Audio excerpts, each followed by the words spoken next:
Welcome to our next episode here at Magicanotes Draft. It's your host, Jed, flying solo. The wife is out for a run, the baby just went down for a nap, so we're going to do some seriously responsible parenting with a baby monitor and a draft. So we'll see how much I can fit in before Helen wakes up. So last draft, I felt like I drafted really well. I found my seat of red-green dinos, and I think underperformed slightly with going 1 and 2. I guess that's variance. That's why we like the game. I think there's definitely, you need to have answers for bombs. This is a bomb-heavy format, and sometimes Hunt the Weak is not actually an answer for a bomb. As it turns out, even with a 4-4 or a 5-5 dino on the field, it won't get you there. So hopefully we open something sweet. Hopefully we draft something that's open, and everyone stays down for their nap. Captain's Hook. I have not played with this. It seems to be a perfectly decent kind of aggressive equipment. Goes anywhere. Famished Paladin is just fine. Can 3/3 blocker for 2. Can set up longer. Sadistic Sky Marcher. Some good flyer. Some great black. Pass in the Impale. Interesting. So Impale is removal, which is good, but I think that Captain's Hook is actually a good. It's good. The equip cost is right. +2/+0 can kind of works well in any aggressive deck. Will happily play it, and I think it will. Of course, it doesn't really commit us to any deck whatsoever. I think if this wasn't here, I would probably look at. I'd probably be thinking Famished Paladin. Every white deck would run that, except maybe red-white aggro. Yeah, let's take the hook. Okay, Induced Amnesia is bad. Great bounce card in the Expel from Erasca. Arterial Flow is fine, but nothing special. Night of the Stampede, I overvalue routinely. And yeah, we passed a lot of black. I don't think that's something we have to worry about per se. Expel from Erasca is probably the best card. Tempo, all the rest. Grasping Scoundrel is a great 1-drop. This is a really interesting choice. I think going black-red pirates, or just kind of a faster low-to-the-ground deck. But Expel from Erasca is pretty much going to be good in every blue deck imaginable. Yeah, I think we'll go with the Expel. Kind of see what stays open. Okay. This is getting interesting. The Everdon Champion is fine. It's not that, it's easy to overvalue a 2/2 indestructible. Well, not indestructible. Forerunner of the Legion is okay. It's a nice, great in a black-white, so all the rest. Some pretty good black cards here. I think Dusk Charger, was undervalued and now it's properly valued. Fathom Fleet Border and the Grasping Scoundrel are all really good cards. Keeping in mind, I think I like the Border the most out of all of these. I think it's a 3/7 3/3 does a lot of really good work, and I think this is what I'm going to go with here. Keeping in mind that white, these are just only pick 3, so I don't want to overweight a signal.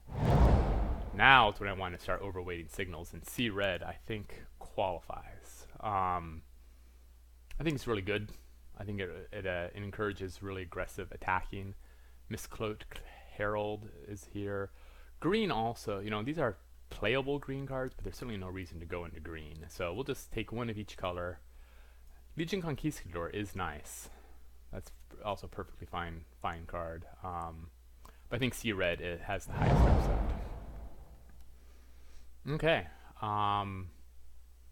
Interesting. So Divine Verdict is fine, but I think Seen at 5th is pretty reasonable. Fanatical Firebrand is a great little aggressive beater. Obviously combines well with See Red and Captain's Hook, and I think is one of the better cards in this pack. Another Fathom Fleet Border is fine.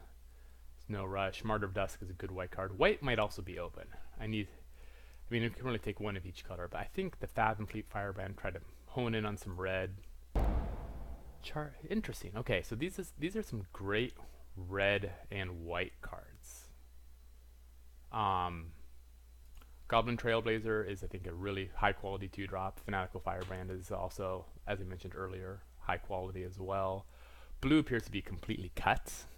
Charging Tuscannon, I think, is great. It's a good high end, but I think there's no urgency possible one of these will wheel, but more likely it'll be a Dark Inquiry and a Naturalize.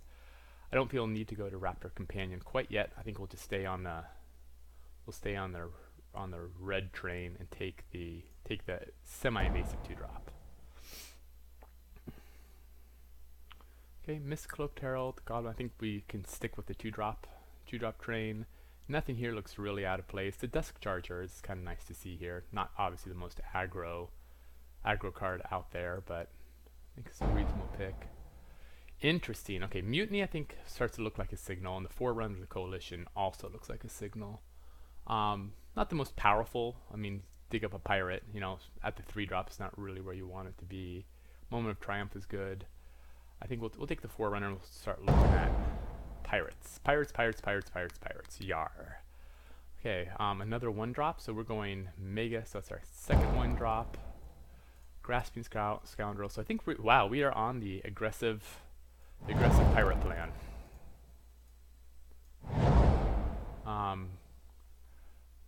Would this even be a Gruesome Fate deck? I mean, Shatter, that's such a bad card. I can't even think of artifacts I want to kill. I'll take the Gruesome Fate for the sideboard. Maybe that might be how I finish. Okay, well, the second last pick from Fanatical Firebrand does feel pretty gosh darn good.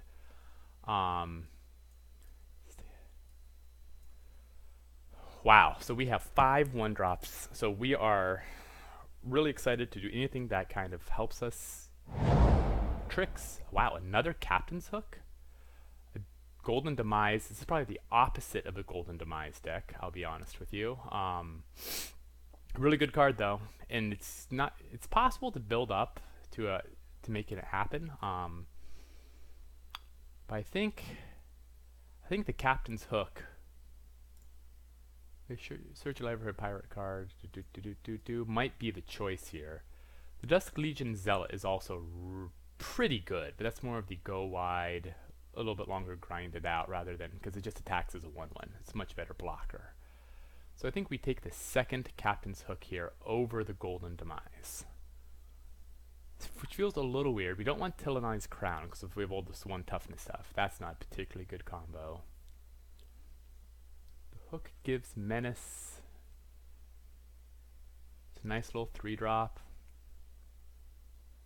Yeah, I think we. I mean, we're pretty with 5 1-drops. We are pretty all in on this. So we have a 1-drop. I think that will probably wheel. I think I'm the only person in this deck. I think Buccaneer's Bravado with all of these pirates is probably a really good trick, and it's going to help push through damage. And I think that is what I want. I think this is the classic aggro deck where the tricks are my removal. Captain's Hook is not legendary. You can apparently have 2 captains at once. That's nice.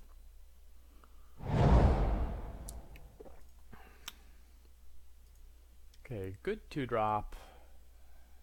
Impale is really nice removal though. I think I'm going to take the Impale. This is kind of like my high end to remove trouble. I don't think I'm interested in splashing for Deadeye Brawler, though that is a really good card, and I don't think this is an Arterial Flow deck, or if it is, there's no urgency to take it here. Okay, Swaggering Corsair. This is, 3733. The Freebooter isn't really what I want. The Oath-Sworn Vampire is fine, but it's just a 2-summon 2/2, and I think I have better two options. I will take the Corsair. Okay. I wonder if there's such a thing as too many 1-drops. It could be, but nothing else is even remotely what I want.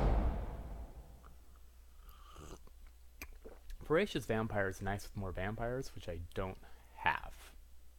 Literally, like, don't have a single one. Is there anything? I mean, I guess I'm least attached to my black. So I could start looking at, you know, what would look good in blue. Maybe a Crashing Tide. Maybe. I just don't think I want Shatter. This is, yeah, the white is interestingly open, but yeah, I don't know. This game is hard and confusing. So there's Arterial Flow, with no vampires, or there's Kite Sail. There's Kite Sail if the blue opens up, and Miscloaked Herald. Let's take a Kite Sail just to see what happens. I think, I'm feeling pretty good on playables overall with 16 right now. I think the discard 2 is not as much fun on the mana. Yeah, we'll take the Kite. Shake the Foundations is the opposite of what I want in this deck, since that will just murder all of my guys. Brazen Freebooter is, gosh, I suppose a 4-drop. Spirewinders and all the rest. We'll take the Freebooter in case we get desperate for 4s, but yeah, it's not really what I wanted to see. Tilonoli's Crown. I guess we can maybe think about it. I mean, we do have some 2/2s. But it's not really, I don't think I want to start it in the deck.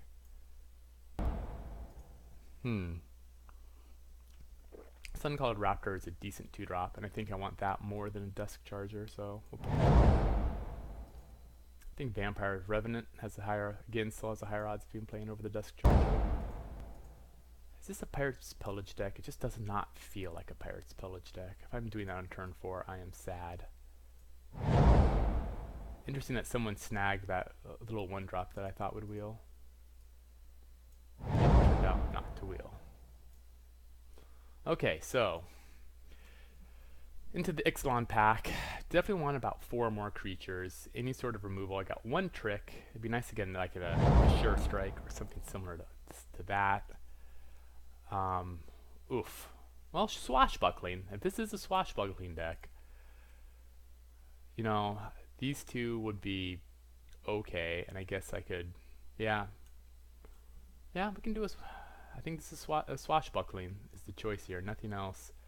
That is a pretty sweet dual land, and maybe I'll get that on the wheel.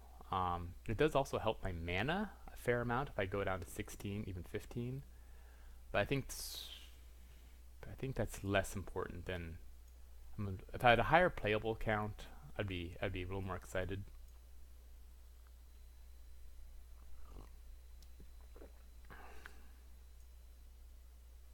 Really, I'm feeling the 2-drops. Ryle Thrash of Raptors. Yuck.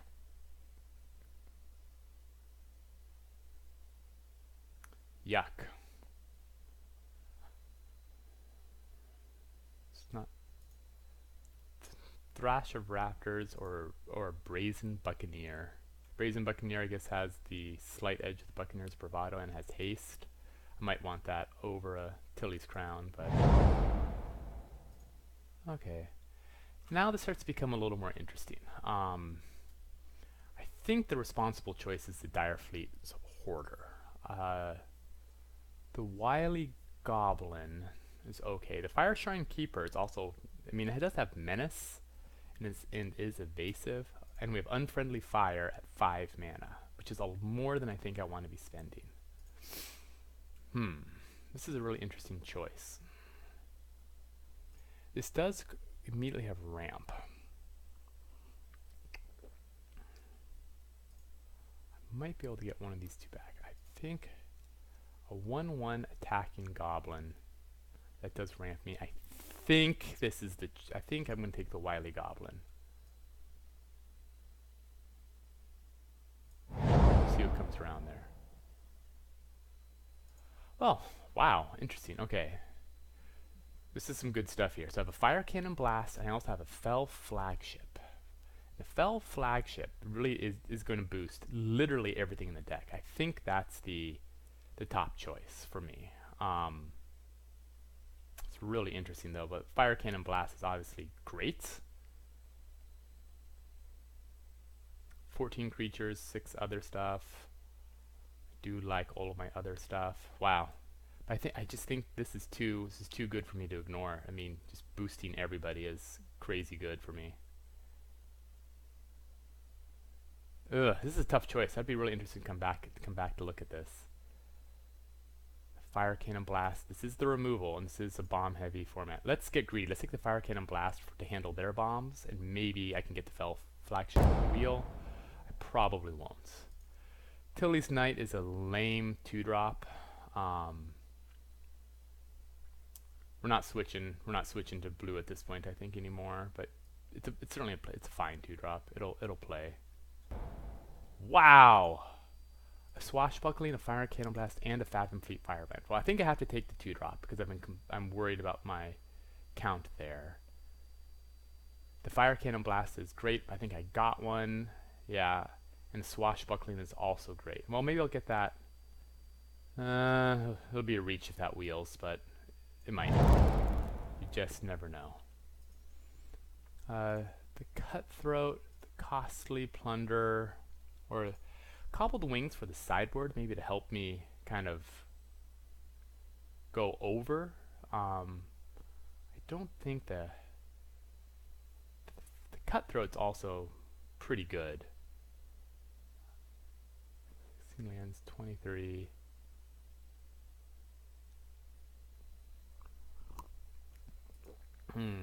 This is interesting.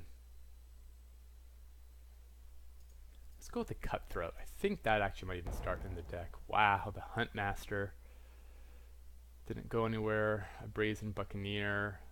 So now the weight opened back up, coming back. I think the Buccaneer can just go on the sideboard. Might have been. I forgot that there was one of these earlier. A Frenzied Raptor at 3-drop, or a Fathom Fleet Cutthroat. I mean, I think it's higher odds I play the 3-drop. Ryle, Thrash, yeah. Dinosaur Stampede or Fire Shrine. So I think I would actually start with the Fire Shrine Keeper. Menace, hard to block. Hilarious, makeshift munitions. I could possibly see sideboarding that as a way to finish it. I would be surprised. No favorable wins at the table. That's interesting. Oh, a Swash. That is lucky. Okay. Okay, let's build a deck. So this is a 16 land bordering on 15 land if I've ever seen them. Sort by convert mana cost. 7 1-drops. Let's cut the 2-drops I'm just not excited about. 5, I think that looks good. Forerunner of the Coalition is obviously perfect.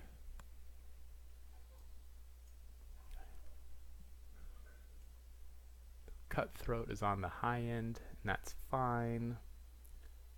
The Frenzied Raptor is just a straight up 4/2, which I think is also fine. We have ways to give it Menace, which would be hilarious.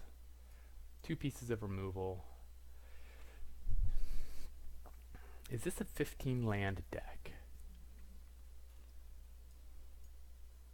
15 lands means you're very happy being on 3 mana, and this deck is very happy being on 3 mana. Fanatical Firebrand, I just start poking in. We are going to be testing the upper boundary of if 1-drops are playable. So what's going to be happening here? You're going to have Grasping Scoundrel. We have Grasping Scoundrel, Captain's Hook, synergies, Swashbuckling on a turn 3, dropping a. Cause it also gives haste. Yeah, this is really interesting. Okay, well I think this is the level at which I'm gonna run this. Kind of looking at what else could possibly go in here. I have some 4-drops and I have a Tillinolly's Crown. Tilly's Crown. Is that something I would want more than the Captain's Hook?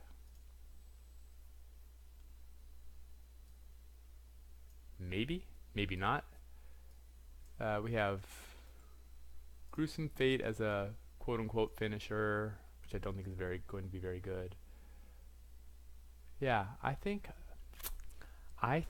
this is a 15 land deck. This might be crazy, but we'll see how it works. All right, stay tuned for some further rounds. Thank you so much for watching.